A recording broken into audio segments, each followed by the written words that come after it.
Hello, কি খবর? কেমন আছেন সবাই? তো লাস্ট ভিডিওতে দেখেছেন আপনাদেরকে আমি নিয়ে গেছিলাম একটা অসাধারণ সুন্দর ক্যাফেতে, যেখানে অনেক অনেক খাবার দাবার ছিল, আরও অনেক কিছু গর্জিয়াস জিনিস ছিল, যেগুলো হচ্ছে বেসিক্যালি কোনো ক্যাফেতে দেখা যায় না। টোটালি ইউনিক একটা ক্যাফে। তো আপনাদের যদি ইচ্ছা হয় আপনারা ওই ভিডিওটাও দেখে আসতে পারেন।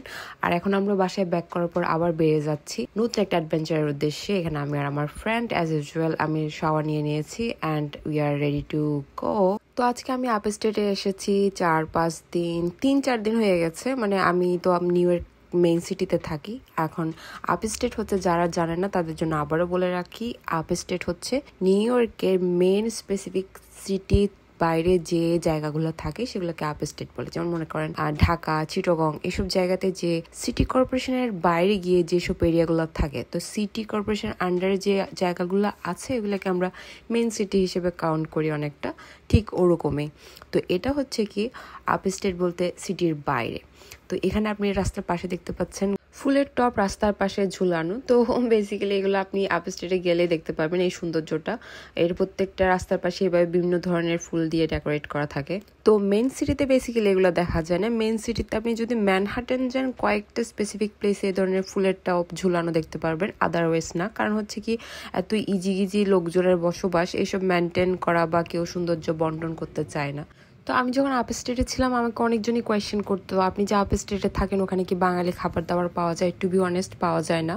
কিন্তু কিভাবে আমরা এখানে অ্যাডজাস্ট করি, এই এরিয়াতে আমি আগে থাকতাম।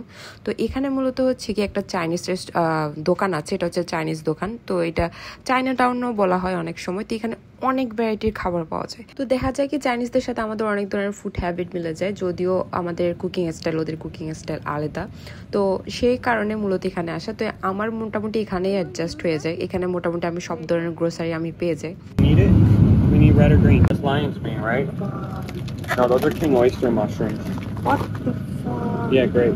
Grab those. We'll do big slices on the grill. Grill? Yeah. You can cook too?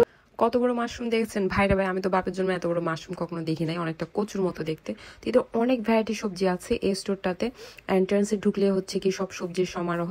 এরপর প্রত্যেকটা সেকশন আলাদা। তারপর এদের কোকারিসও আছে, এদের খাবার দাবারও আছে, মিষ্টি স্ন্যাক্সও আছে। আবার তার মধ্যে সব থেকে মজার বিষয় হচ্ছে কি, যেটা না বললে বিশ্বাস করবে না, সেটা হচ্ছে মাছ। ভাই রে ভাই, এদের যথেষ্ট মাছের কালেকশন আছে। তো এটা হচ্ছে সব থেকে একটা গ্রেট থিংস। যদিও ইলিশ মিলিশ এগুলো পাওয়া যায় না, কিন্তু বেসিক মাছ রুই, তেলাপিয়া, রূপচাঁদা, তারপর এই দেখুন ঝিনুক। আমাদের চাকমা ভাই বোনদের জন্য hello, welcome to the Chinese store. Chakma ভাইদের জন্য তো অনেক খুশির খবর। এসব ব্যাং পর্যন্ত পাওয়া যায় ভাই। বাপের জন্মে আমি কখনো ব্যাং, জিন্দা ব্যাং সেল করতে দেখিনি, কিন্তু এদের স্টোরে কিন্তু জিন্দা ব্যাং সেল করে। আমি অনেক খুঁজেছি, আমি ব্যাঙের ফুটেজটা পাচ্ছি না। ব্যাঙের ফুটেজটা কই গেল ভাই? ওটা একটা ঝাঁকা দিয়ে ঢাকনা দেওয়া ছিল, কারণ এগুলো লাফাচ্ছিল ট্যাং ট্যাং করে। তো যাই হোক, এখানে আমরা নিয়েছি স্টোন ক্র্যাব। তো এখানে স্টোন ক্র্যাব এরা কেটে দেয় না, এটা হচ্ছে কি গোটা গোটা জিন্দা ক্র্যাব আপনাকে দিয়ে দেয়, পরে আপনার বাসায় গিয়ে আপনার নিজের কাটা লাগে। তো মাছটাও কেটে দেওয়ার সিস্টেম নাই, যার কারণে আমি এখান থেকে চিংড়ি মাছ ছাড়া আর রূপচাঁদা মাছ ছাড়া তেমন কোনো বড় মাছ আমি কখনো কিনিনি। আর লুক এট দিস, কচ্ছপ পর্যন্ত বিক্রি করে ভাই। কচ্ছপ এগুলো খাওয়ার জন্য, এগুলো কোনো শো পিসের জন্য, এগুলো লিটারেলি খাওয়ার জন্য। আর টিং টিং করে পানির মধ্যে দৌড়াচ্ছিল, আমি তো লিটারেলি দেখে অবাক এদেরকে। আর look at this fucking grocery store, কত বিশাল। আর এখানে সব থেকে মজার বিষয় হচ্ছে কি বাংলাদেশি প্রোডাক্ট প্রাণ সরিষার তেল পেয়েছিলাম আমি, তো একটা প্রাণ সরিষার তেলও নিয়েছিলাম।